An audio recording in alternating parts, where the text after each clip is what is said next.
વિદ્યાર્થી મિત્રો, તમે યુનિટ 10 એના સ્પેલિંગ, ઉચ્ચાર અને અર્થ લખી રહ્યા છો.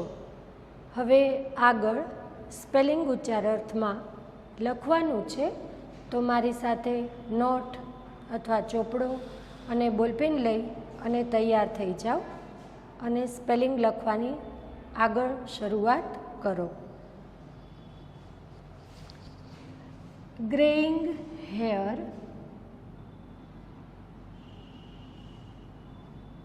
GREYINGHAIR,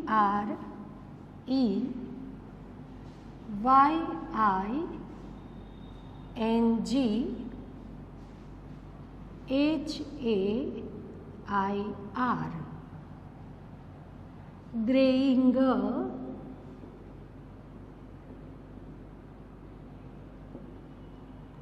hair. એનો અર્થ લખો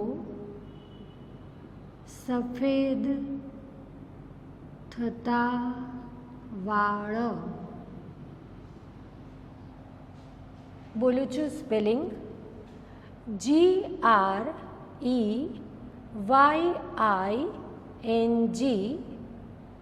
સ્પેસ છોડી HAIR, ગ્રેઇંગ હેર. એટલે એનો અર્થ લખો સફેદ થતા વાળ. ત્યાર પછીનો સ્પેલિંગ લખો હેવી, HEAVY,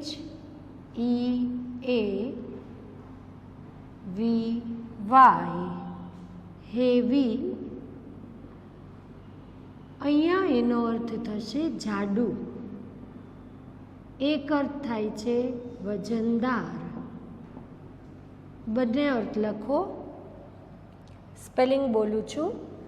HEAVY,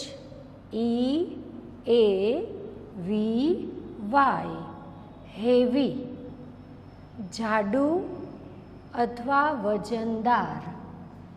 ત્યાર પછીનો સ્પેલિંગ લખો અનટાઈડી, UNTIDY,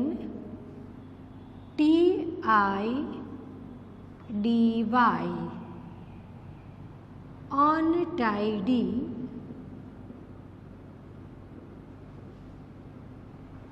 એનો અર્થ લખો અવ્યવસ્થિત.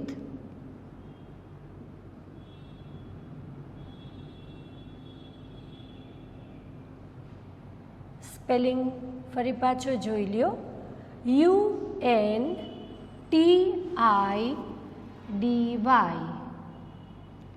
અનટાઈડી, અવ્યવસ્થિત.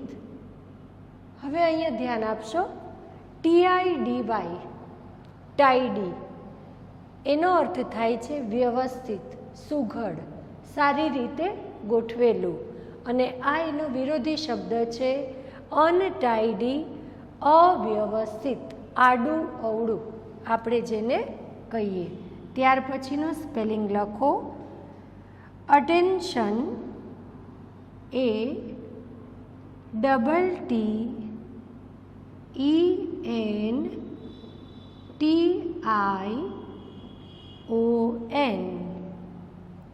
અટેન્શન.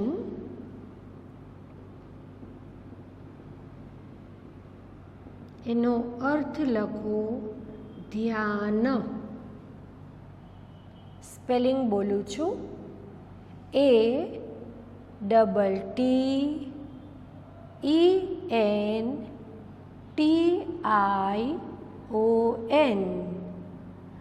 અટેન્શન, ધ્યાન.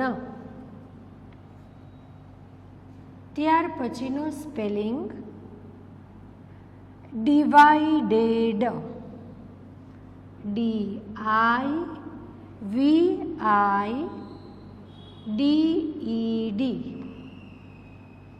ડિવાઇડેડ, વેચાયેલું.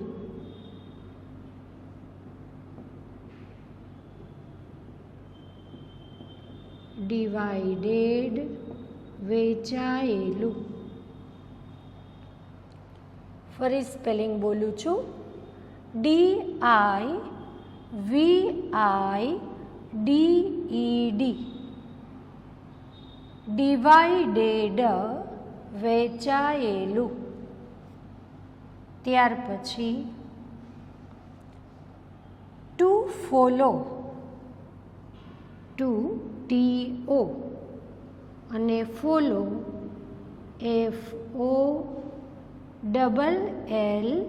FOLLOW. ટુ ફોલો એનો અર્થ લખો પીછો કરવો. એક અર્થ થશે અનુસરવું. ફરી બોલું છું. To TO FOLLOW. To follow પીછો કરવો. ત્યાર પછીનો સ્પેલિંગ ડીપ લોંગિંગ. પહેલાં લખો DEEP, ડીપ. થોડી જગ્યા છોડી અને લખો LONGING. ઉચ્ચાર લખો ડીપ લોંગિંગ.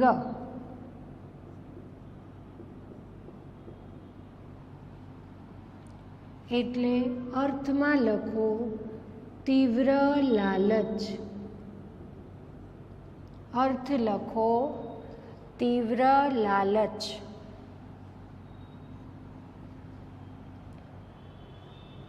ત્યાર પછી આગળનો સ્પેલિંગ એકવાર બોલું છું. DEEP, deep.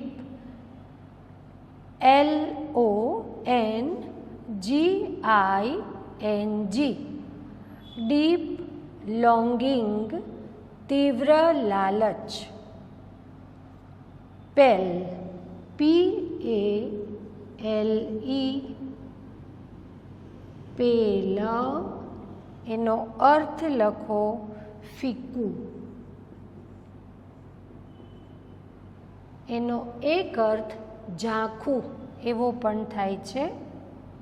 PALE, પેલ, ફીકું. ત્યાર પછીનો સ્પેલિંગ પ્લમ્પ. PLUMP,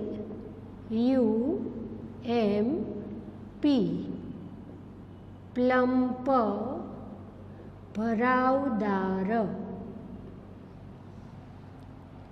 ફરી બોલું છું. PLUMP, પ્લમ્પ, ભરાવદાર. Next to hesitate. To HESITATE.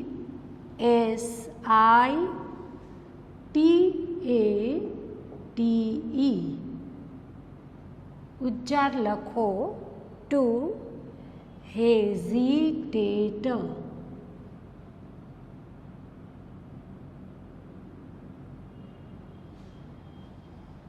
એનો અર્થ લખો અચકાવું.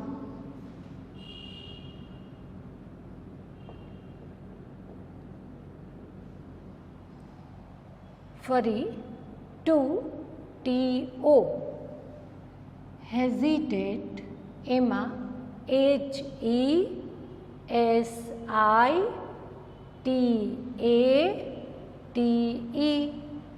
ટુ હેઝિટેટ, અચકાવું.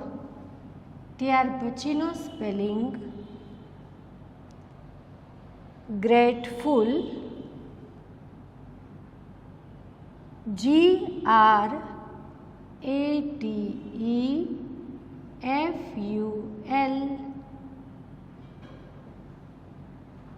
ગ્રેટફુલ. અર્થ લખો કૃતજ્ઞ.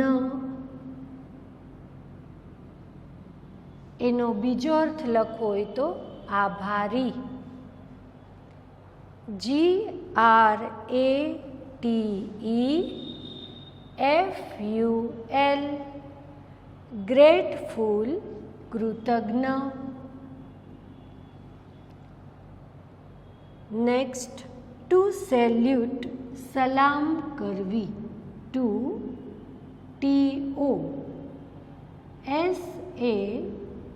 SALUTE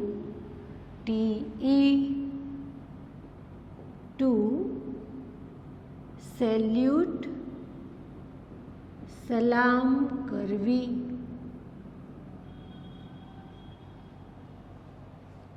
TO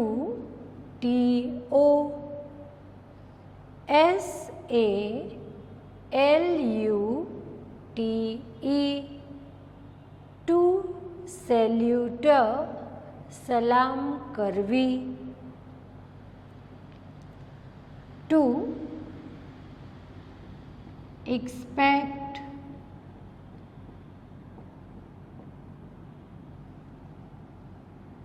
અપેક્ષા રાખવી.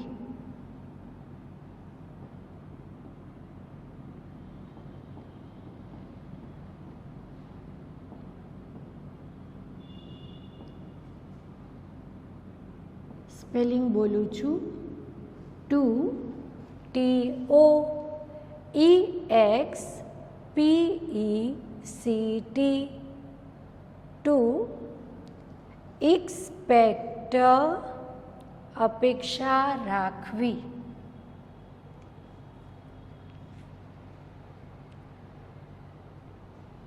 વિદ્યાર્થીઓ, હવે અહીંયા સ્પેલિંગ્સ પૂરા થાય છે. હવે આપણે એના ઇડિયમ્સ એન્ડ ફ્રેઝીસ એટલે કે શબ્દ સમૂહ અને રૂઢિપ્રયોગો લખશું. તો પહેલાં હેડિંગ બાંધી લ્યો, ઇડિયમ્સ એન્ડ ફ્રેઝીસ.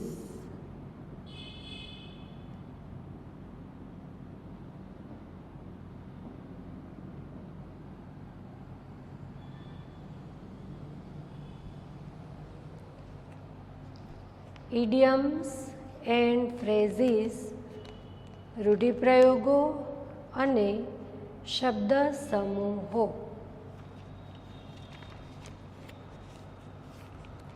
એમાં પહેલું લખો અ ગ્રેટ ડીલ.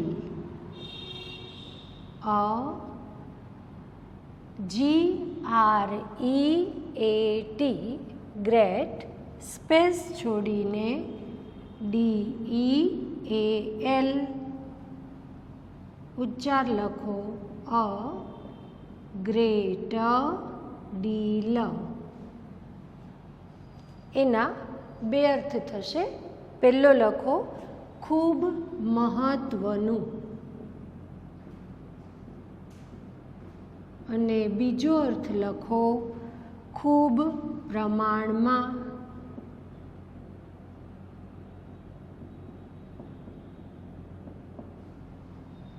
ફરી અ ગ્રેટ ડીલ GREAT DEAL અ ગ્રેટ ડીલ ખૂબ મહત્વનું અથવા ખૂબ પ્રમાણમાં.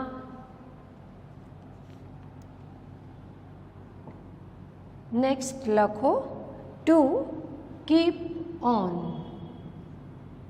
TO keep KEEP ON to keep on. એનો અર્થ લખો ચાલુ રાખવું. ફરી બોલું છું. TO KEEP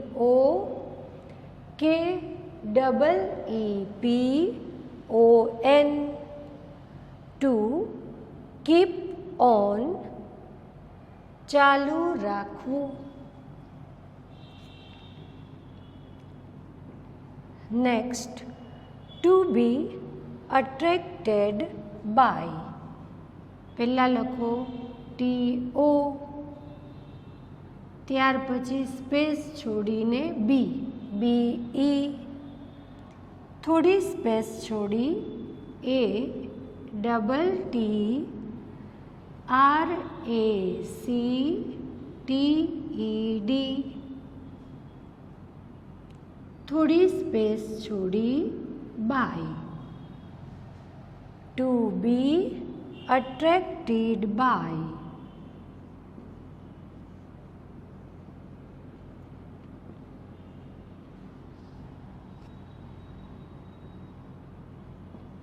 એનો અર્થ લખો, થી આકર્ષાવું, થી આકર્ષાવું. ફરી બોલું છું, to be attracted by, to TO BE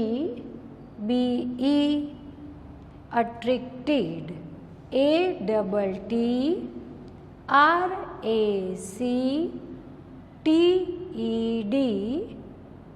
BY, to be attracted by, થી આકર્ષાવું.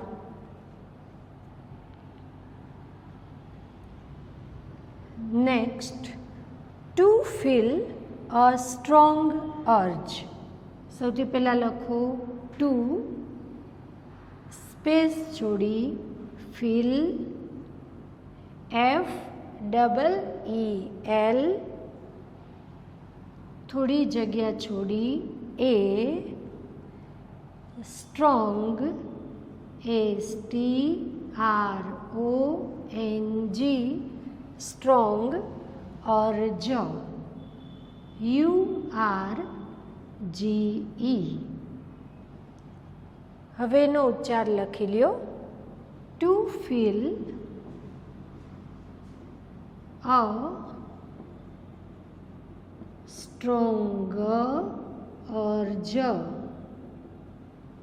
એનો અર્થ લખો, તીવ્ર લાગણી થવી, તીવ્ર લાગણી થવી. ફરી બોલું છું, two feel a strong urge. Spelling લખો, TO, ટુ, થોડી જગ્યા છોડી FEEL, feel, a strong, STRONG, strong, urge, URGE. હવે એનો ઉચ્ચાર લખો, two feel a strong urge. એનો અર્થ લખો, તીવ્ર લાગણી થવી.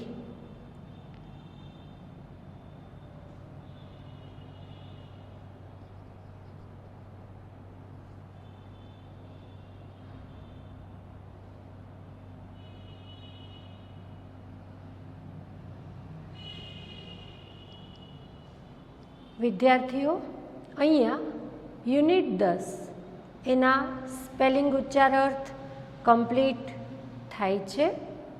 હવે આપણે યુનિટની શરૂઆત કરશું. તો તમારા હાથમાં ટેક્સ્ટબુક લઈ લ્યો અને ખોલો લેસન નંબર 10 અથવા તો unit 10. A test of true love. Test એટલે પરીક્ષા, કસોટી. ઓફ, ની, નો, ની, નું, ના. ટ્રુ, સાચો અથવા ખરો. અને લવ એટલે પ્રેમ. પાઠનું નામ છે ખરા પ્રેમની કસોટી. હવે આ જે યુનિટ છે એમાં મુખ્યત્વે બે પાત્રો છે. એક છે લેફ્ટનન્ટ બ્લેન્ડફોર્ડ અને બીજું છે મેનિલ. આ બંને મુખ્ય પાત્રો છે અને બંને વચ્ચે શરૂઆતમાં માત્ર પત્ર વ્યવહારથી શરૂઆત થાય છે અને બ્લેન્ડફોર્ડ એવું સમજે છે કે મેનિલ છે એ એને પ્રેમ કરે છે અને પોતે પણ મેનિલને પ્રેમ કરવા લાગે છે. ત્યાર પછી બ્લેન્ડફોર્ડ અને મેનિલ બંને એકબીજાને રૂબરૂ મળવાનું નક્કી કરે છે અને મળે છે ત્યારે બ્લેન્ડફોર્ડની કેવી કસોટી થાય છે એ આ યુનિટમાં વર્ણન કરેલું છે. તો આપણી યુનિટની શરૂઆત કરીએ. 6 minutes to 6.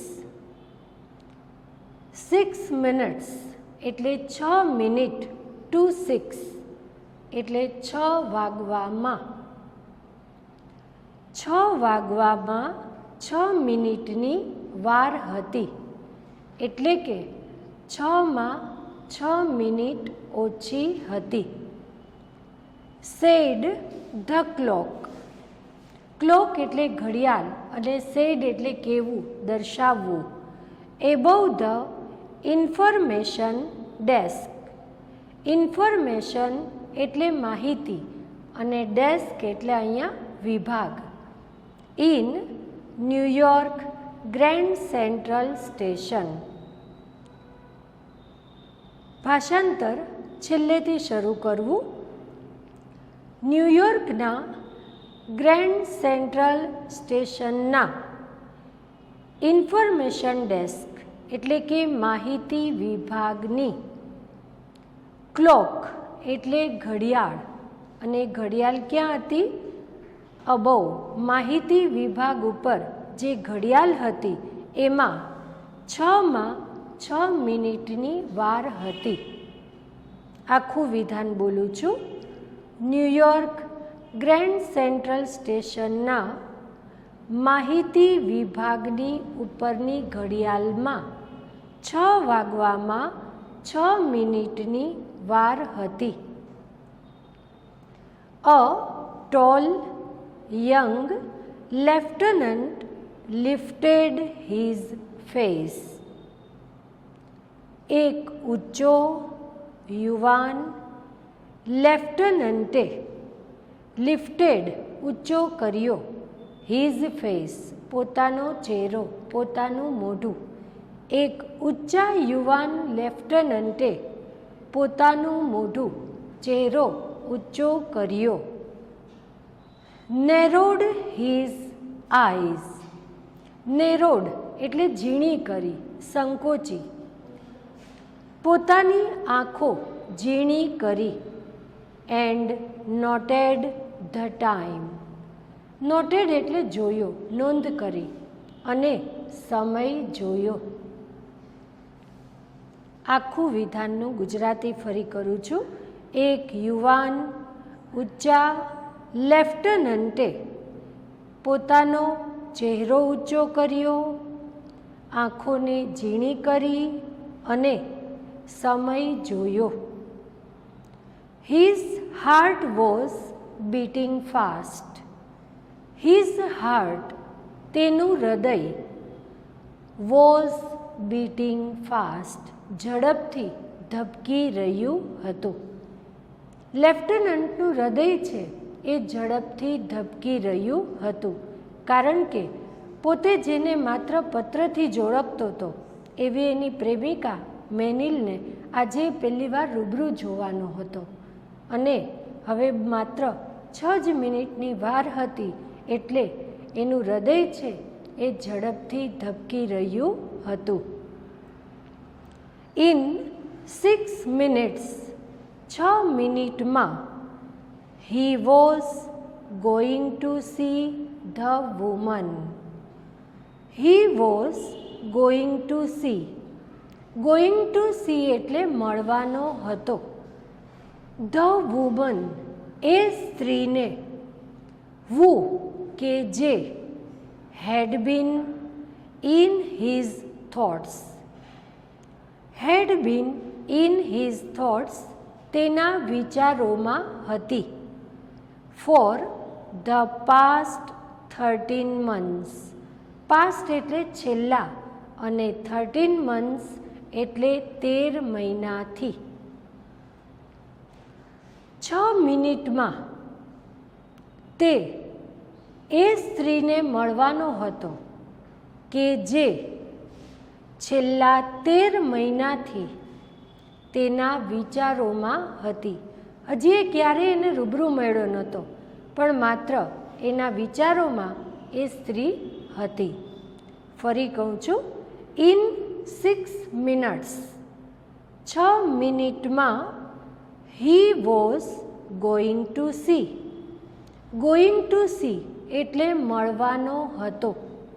અહીંયા ગોઈંગ મતલબ જવાનો અર્થ કરવાનો નથી, પણ ગોઈંગ ટુ સી ભવિષ્યની ક્રિયા બતાવે છે, એટલે કે તે મળવાનો હતો. ધ વુમન એ સ્ત્રીને, હુ કે જે, had been in his thoughts તેના વિચારોમાં હતી. ફોર ધ પાસ્ટ 13 months છેલ્લા 13 મહિનાથી.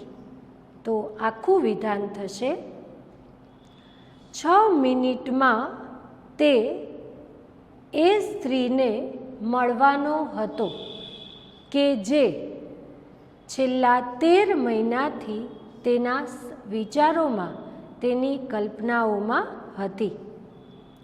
હી had never seen the woman. He had never seen. Never seen એટલે ક્યારેય જોઈ ન હતી. ધ વુમન એ સ્ત્રીને. તેણે ક્યારેય એ સ્ત્રીને જોઈ ન હતી. યેટ તેમ છતાં અથવા તો છતાં પણ, હર વર્ડ્સ તેણીના શબ્દો, રિટન લખાયેલા, ઇન હર લેટર તેણીના પત્રમાં, had meant a great deal. Great deal એટલે ખૂબ જ મહત્ત્વના, ખૂબ જ મહત્ત્વના હતા. ટુ હિમ તેની માટે.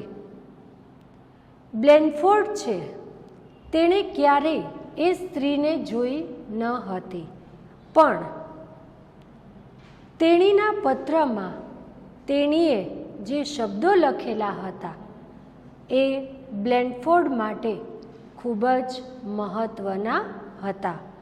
અને શબ્દો કયા હતા? એ શબ્દો હતા, of course, there will be times. Of course એટલે અલબત્ત. ધેર વિલ બી ટાઈમ્સ એવો સમય આવશે. When you are afraid. When you are afraid એટલે કે તમે મૂંઝાયેલા હશો, ડરેલા હશો. ઇમેજિન કલ્પના કરજો. You can here my voice તમે મારો અવાજ સાંભળી શકો છો. સેઇંગ ટુ યુ જે હું તમને કહેતી હોઈશ. I shall fear not even death in battle. યુદ્ધમાં મૃત્યુથી પણ હું ડરીશ નહીં. હવે બ્લેનફોર્ડ શું કહે છે કે તેણીના પત્રમાં તેણી દ્વારા જે શબ્દો લખાયેલા હતા એ બ્લેનફોર્ડ માટે ખૂબ જ મહત્ત્વના હતા. અને શબ્દો શું હતા? તો of course there will be times, અલબત્ત એવો સમય પણ આવશે. વેન યુ આર અફ્રેડ જ્યારે તમે ડરશો. એ જે મેનિલ છે એ બ્લેનફોર્ડને કહે છે કે જીવનમાં એવો પણ સમય આવશે કે ક્યારેક તમે ડરશો. ઇમેજિન ત્યારે તમે એવી કલ્પના કરજો. You can here my voice saying to you ત્યારે હું તમને કહેતી હોઉં એવી કલ્પના કરજો. અને શબ્દો છે I shall fear not even death in battle.